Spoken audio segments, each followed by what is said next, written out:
What is up, guys? Fadeaway82 coming at you today with some Rust building tips. We're going to talk about building bases on top of monuments in the game. I did a video previously about building bases around monuments and what some of the pros and cons were for doing that, but I didn't specifically talk about building on top of these structures themselves. So let's go ahead, and before we get into it, I just want to say that some people might view this as an exploit in the game and they might have strong feelings that it shouldn't be able to be done, but the fact is it can be done right now. The building mechanics in the game do allow people to build on top of monuments, and until we hear otherwise, until the developers fix that, if they even do choose to do so, it is a reality and it's something that you want to be aware of. I think it's pretty cool though.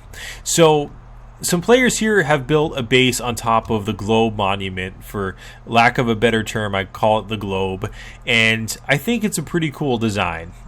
So you'll notice that they built a cylindrical base up here which has some different balconies for sniping and for getting sort of a good view of what's going on around the base to defend from raiders.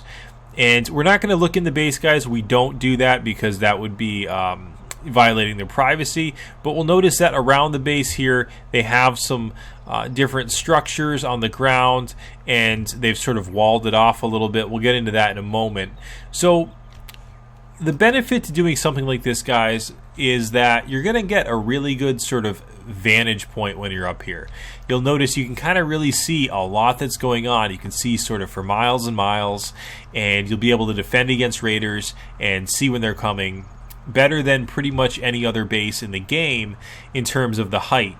So by building on top of this globe here, perhaps the biggest benefit is it gives you an extraordinary amount of height to your base that otherwise it would take a lot of resources to build up to. So you're using less resources here and getting the benefit of having a base that's very high up.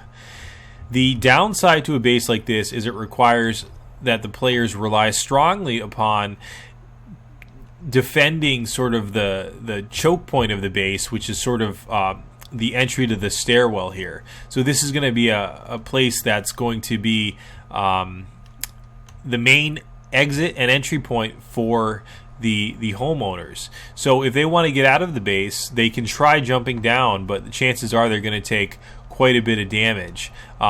With this particular structure, you can sort of jump on the rings here and kind of fall down and catch it, but it's still a little bit tricky. So the biggest downside to this particular monument is that it's a bit bottlenecked. But you'll notice that they built some other structures here to allow themselves to get up to various points a little bit quicker. So there's a tower here that they can get up to a higher point in the base in a little more efficient manner. And down here, you'll notice that they also have their auxiliary cabinets with the tool cupboards in there to extend out that building radius. They've built a structure under the monument itself, which houses probably a base with some basic supplies that they might need, but probably their main loot, I would assume, is up there, and it looks like they are building a wall around the structure here as well. I think it's a really cool design, guys. I think that the globe is an interesting base to build on, and they've really maximized their building up here in terms of taking advantage of what it allows. So they've used every bit that they can up here and made the base as wide as it can be. The downside to this design, guys, is the base is going to be limited in space because there's only so much space on the globe here. But I think it's pretty cool. I don't consider it an exploit, and I think it's something that is definitely a viable option. So until it's patched, if it even is, building on monuments is something that's interesting. And let's go ahead and take a look at another example of that. We're going to take a look at another example of a base built on a monument here, guys. I saw this base built on a satellite dish, and I really haven't seen a design like this before. I'm sure people have tried to build on the satellite before. I've certainly seen people build under the satellite, but I've yet to see one actually inside the satellite or on top of the satellite. Probably it's been done, but this is the first one that I've come across. So like the base on the globe monument, it has some of the same advantages and some of the same disadvantages. One of the main advantages is that it's very high up. So if you start start building on the satellite dish, you're getting a height advantage that you wouldn't have if you were to start from the ground up. So it's a little less resource intensive to build a base that's going to give you a much higher point of view and a much better situational awareness than a base that you're going to build if you were to start from the ground level. Again, the downside is it's a bit bottlenecked. You can see here that these base builders built some type of an elevator system to get up there, it looks like, and that's something that is a method that is going to be, you know, good and bad. Good in that, you know, it's difficult for the raiders to get up there, but it's a bit tricky to get in and out of your own base as well.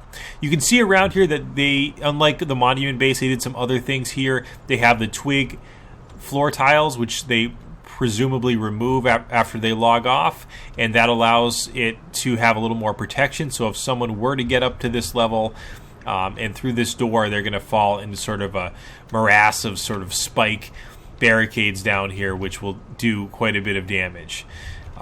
Here they have a building which we can take a quick peek in there. It's not going to violate anything too bad. That's a auxiliary building cabinet. So you can see that they have those around the base itself inside the cover of the satellite dish here. Now that provides some additional protection for those auxiliary building cabinets because it's housed inside the inner part of the satellite dish.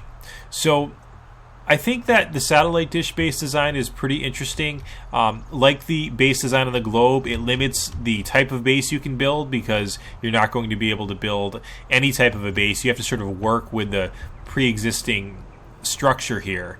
But I think it's a cool concept. I really like the way it looks. It sort of looks like it matches the aesthetic of Rust. And that's really about it, guys. So what are your thoughts on building on monuments? You know, certainly we've seen people build around monuments before, but to build inside of them like the satellite dish or on top of them like we saw with the globe, how do you feel about that? Some people might think it's, you know, like a rock base and that it's some type of a devious thing to do.